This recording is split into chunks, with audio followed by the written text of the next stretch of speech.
Good morning, good afternoon, good evening, folks. Again, we are recording this July 5th for posting on July 12th. This is part B. What did Mr. Greg Dickerson and I do after the crash? How you doing, sir? Doing great, Michael. How are you? I'm doing well. Thank you for doing 4 videos with us today. I know that's a big commitment, so thank you very much. First off, It's all good. Always enjoy these conversations. awesome. Well, now let's talk about what happened to our business after the crash. In part A, you talked about having a roughly $30 million in construction loans out. You had some financing up. Turns out the banks didn't come through for you. So let's talk about what happened to Mr. Greg Dickerson after the market rolled over.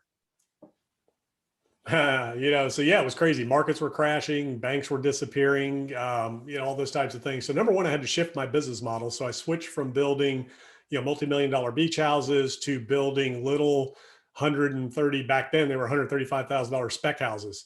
So I'd buy a lot for 25, 30 grand. I'd build the house. Actually, the house probably cost me 110 to 120,000 to build. And you could sell them depending on the location from 250 to 300. So my kitchens used to cost more than that in the beach houses I was building. I would spend 100 grand on cabinetry and countertops. Wow. And now I'm building these houses. So that was a big business model switch there because there was no work to be had. You couldn't get any work. I had a building company. Nobody was, working on the houses. Nobody was building, everything was coming to an end. And fortunately, because I had assets, I still had equity in my properties on paper. I couldn't sell anything, but except for these smaller houses, you could sell those, but you couldn't sell the big ones. But I had good income coming in, had a business with cash flow. So I could still borrow money from the banks, to build these houses. And then I was just using cash too, as well, because the banks were only loaning so much during this time. They pulled back big time. Oh, yeah. But I had a good little business model and I'd do 12, 13 of those, 15 of those a year. And, they were nice little cash flow. It was a good little business model. But, the other properties I had, like I said, I had permanent mortgage commitments, to take out the construction financing on these homes. And they were $1 million here, $2 million there. I had some commercial properties for $3-4 million, things like that. And I had to work through those because the banks, they called all the loans, like they do on anything. I had some developments going and, they called development loans. They called all those loans. So then you go into a workout situation and you work it out with the bank to either, put it on their, book and carry it in their portfolio for a while. Some of the banks were getting takeover, so some couldn't do it. So we just had to kind of work through all that. Some of the assets got sold. I had to give some of them back to the banks, but I had no equity at risk. I'd pulled all the equity out. I had, no personal guarantees. It was all, asset based. So with some of the banks, the conversation was, look, we're getting taken over or we're going out of business. Like one of my main banks, Gateway Bank, they had bought a bunch of a Bank of America stock and they had to go bankrupt because the stock tanked.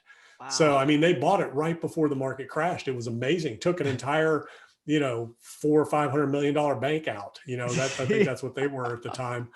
A regional bank, but they were lending a lot of money. So, they couldn't do anything. They said, look, we're done. We're bankrupt. We have to clean the book. So, so they said, look, we'll take the keys and you can walk away and everything's good. So I had a few of those that I had to do that with. Some of them I was able to keep and sell. But it was just really hard. These properties were selling, for $2-3 million that were doing 150, 200,000 in rent.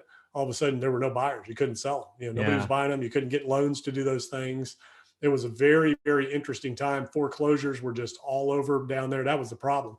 Everybody was losing their houses, getting foreclosed on. So it was just crazy times. And it took from 08, 09 until probably what year? We're in 2021 now, probably 2017 to 2019. Actually, it was more like 2018, 2019 before it really started coming back down there. Yeah. It's funny you bring up financing because that's the thing that I remember most. Right. So we at the right before the peak, again, we got lucky or fortunate, whatever you want to call it. We were in multifamily, right? We were sitting with about 80 units in multifamily, 5s to 20s. That's all I've ever owned. And the market rolls over and suddenly we're seeing houses like what I bought for the first 6 years being sold for 50% less than I had bought other houses for, right? And I remember finding a nice house in a great area, right? Class A area of Fresno. And I'm like, honey, I don't know where the market's going, but if we own that for 30 years, we'll be happy, right? Because again, market was falling like 3, 4, 5% a month. We saw 50% markdowns in probably the year 2009. March of 2009 was the bottom. So from that until probably the end of the year, 2009, 2010, we lost probably 50% equity in all of our properties. It's just, yeah, it was so, they were just, it was like dominoes. 50% of the value. I'm sorry. We lost 50% of the value of all the properties. Right. I lost all my equity. Gone. Yeah. Gone. Gone. Yeah, that's right. Folks, you realize quickly you don't spend net worth, because we saw our net worth take a hit as well, but cash flow was fine. But yeah, that was the biggest thing I remember walking into a bank confident, like damn near cocky, that I was going to buy a house for 30 or 40% less than I thought it was worth, because it was actually in decent condition. Today, it would probably pass financing conditions. It wasn't like some of the junk I bought that would never pass. But I walked into a bank cocky. We were willing to put 25, even 30% down on this. I think it was like 140, 150. And the bank, who had all our money, had all our track record, decades of experience, never missed a payment, told us politely, no, we were real estate investors. And I didn't know they could do that. I honestly did not know that a bank could say no, right? Good credit, good income. I'm an idiot for thinking that, but I was just shocked. They turned off. They just, oh yeah, they can say no even when you own the property. Yeah, exactly. Yeah, I was naive. I just didn't know that. And that was a wake-up call. But when I went to the second bank, which I had only a small relationship with because they had some of our other investment loans, and they told us, F no, right? Like, get out of here. You're evil, right? I remember him saying, we consider real estate investors the problem, and we are not doing business with people like you. I'm like, people like me? What are you trying to say? It was really interesting, because I had a bunch of loans with Bank of America. I don't know, 4, 5, 6 million bucks, maybe 10. I can't even remember now. It was a number of houses. And, Bank of America was huge. And I was talking to the, vice president of the region, about working through my loans and working them out. And I'm like, you guys are one of the largest banks in the world. Just put these things on your, on your, portfolio short term. I said, they have great cash flow. They're not selling right now. The equity's gone. And they said, no, they said, according to the loan guidelines, when the equity, reaches the limits beyond what the loan docs call for. In other words, it was worth less, had less equity than what the loan was done at, 80-20 or whatever it was. They said, we have to call the loans, so it's technical default. And they're like, so, I had all that triggering, and that's what was happening to everybody. It was developers all over the country that were having to give back subdivisions, because of technical default, because the values of the properties dropped below the covenants in the loan. You're supposed to maintain a certain amount of equity. And, at that time I wasn't going to pay them off. No way. Why would you? No, take them. Here's the keys. Values were going down so fast. Yeah. I was like, that really makes no sense to me for the bank to take these assets back when you have to mark them down. They have to mark them to market. Well, maybe at the time, at that time, they probably weren't forced to do that yet. They were still carrying, that was the key. So that's why they did that, because what happened was, and I went on Dave Ramsey and Neil Cavuto back then on their shows to talk about this very thing. And I was like, it wasn't right, because what they were doing was, it didn't matter to me, but they were taking properties from people that had risk. They had equity tied up in them, and they had guaranteed the loans. So what they were doing was they were taking these things back, calling them in triggering technical default, taking them back, carrying them on their books at value, so that their bank didn't have to take a write down. I remember they were destroying people, and then they were going after them for deficiencies. And for the loans, for the balance of the loans. And then if they forgave that, they would tax them. I was like, it was just ridiculous what they were doing. So it was a very, very messed up time. And then I think after that, I don't remember when, but through the whole Dodd-Frank thing and all that, the banks ended up having to mark those assets to market. And that's when Blackstone and all these guys stepped in and started buying all these toxic assets off of the banks, off of the books of the banks, and cleaning that whole mess up. So, that whole thing was set up by Wall Street. Okay. So Wall Street owned, all right. So these rating agencies that rated these mortgage-backed securities were owned by the investment banks that were selling these securities because they were rated, mortgage-backed securities. You take 10 houses, in a neighborhood, and you cut it up into 10 pieces, and you package all those different pieces into a security, and you sell. I remember. And you rate it AAA because it's backed by real estate, right? So the chances of a default are slim to none because you have 10 pieces of 10 different houses, or 100 pieces of 100 different houses. That was the thinking behind these derivatives that were created. They derived their value from the underlying asset, multiple of houses. So these rating agencies that were rating these investments were being, were funded by the companies that were selling these assets. that ultimately sold them. And then when they got marked down post 2009 and 10, they ended up buying them back for pennies on the dollar and then reselling them again, later down the road, and or keeping them and renting them out. So it's really interesting how it's almost like they orchestrated the entire thing from the beginning. I know they didn't, nobody wanted that, what happened, but it almost looks like it was completely orchestrated from the beginning, by the banks. And, that's why you saw the banks get called to DC during that time period. Cause like, all right, guys, y'all made this mess. Yeah, exactly. Well, it's time to clean it up. The thing I want to hit again is the loan covenants, because while we talked in part A about the lending environment being very different, single family to single family, before to today, what I see happening right now in commercial multifamily, so 5 units and above, I see a lot of risky behavior in the loan products, interest only, IO periods, bridge debt, all of that stuff.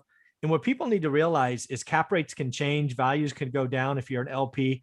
And just like you, right? If the values get reset and there could be debt covenants, loans can get called on apartment buildings, or you as an LP have to add more equity.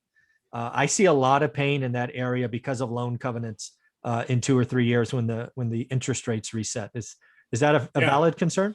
Oh yeah, absolutely. Because so the incentives for the banks are one thing, and what they actually do is another. But generally, it's going to be they're generally not going to go at scale and start triggering technical defaults. It's going to be because of a reason, like you're not making the payments or something's going on, or there's a large systemic risk to the bank that funded the property. Now, most of those loans are bought up by Freddie and Fannie. So the chances of a technical default are slim to none. Okay. It would only be in the event that you're not making your payments. Then when they dig into the covenants of a workout, so this is where the covenants come in. When you're working out debt with a lender that's in default or behind, they look at the loan covenants and say, well, you were supposed to maintain certain amount of income. You're supposed to maintain certain condition of the asset. You're supposed to maintain reserves. You stated you had X amount of assets and income. So they look at all that. So when we're in the round that we're in now of potential defaults coming down the road for properties in forbearance, things like that, they're investment properties, the lenders are going to look at those things and they're going to say, well, wait a minute, you said you had X, Y, and Z. You said the income was X, Y, and Z. So explain to me why those have changed, why that's different, and why we should rework this loan. Yep. They're either going to or they're not, depending on where the bank stands from their restrictions and things like that will determine, whether or not they can work that out. Then when you get into CMBS and all that, it's a whole different animal because all those have been packaged up and sold off as securities. So they can't work that debt out. Nope. They have to just take the property back. So yeah, loan covenants are a real deal. Not enough people look at them. Not enough people experienced the pain last time to realize that, banks really can take properties back. Well, it's just like subject to. So there's people out there teaching, subject to, which is a great strategy. It's on the HUD-1 statement, taking property, subject to the existing mortgage. So it's a legal thing, but it triggers technical default. Technically, from the loan covenants, from the loan documents, you cannot transfer title to a property without paying the loan off. So that triggers technical default. Now, in general, as long as loans are being paid, the bank, will not do that. And, that's the other thing. Like a lot of people are teaching that subject to, like it's taking over the mortgage, taking over the payments. You're not taking over the mortgage or the payments.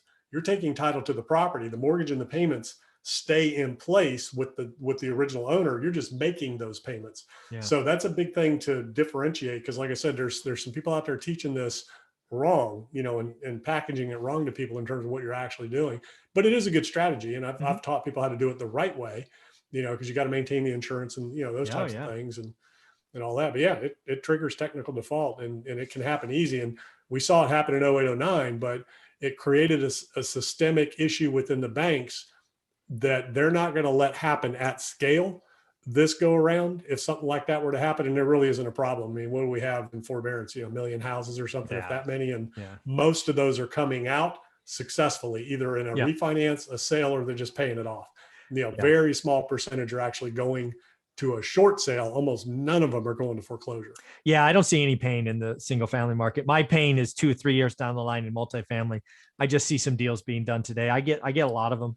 And I'm like, I can't believe people are paying these prices and signing up for, the classic thing is we're going to do 2 years of IO interest only into a debt structure. It's a bridge debt. So we have to refi in 2 years. And I just see higher rates. I see lower NOIs, and it it just Yeah, 2 freaks me years out. not enough time. Oof. Anybody going into interest only, it should be minimum of 5 years. 7 to 10 is even better. Grant Cardone does 10 years, I think, on most of his deals. Okay. Interest only, and when you're doing a lot of deals, you can get a better rate for that. Yeah. Generally, the longer the term, the higher the rate's going to be. Sure. For interest only, which makes zero sense. It should be lower for longer term to incentivize you to keep it because the bank's making money. But anyways, yeah, you'll see some of those coming down the pike because people are overpaying. Oh yeah. They're overestimating how quickly they can increase income and refinance a property, and that commercial debt will be the first thing that gets the most difficult to refinance if we have an issue. I agree.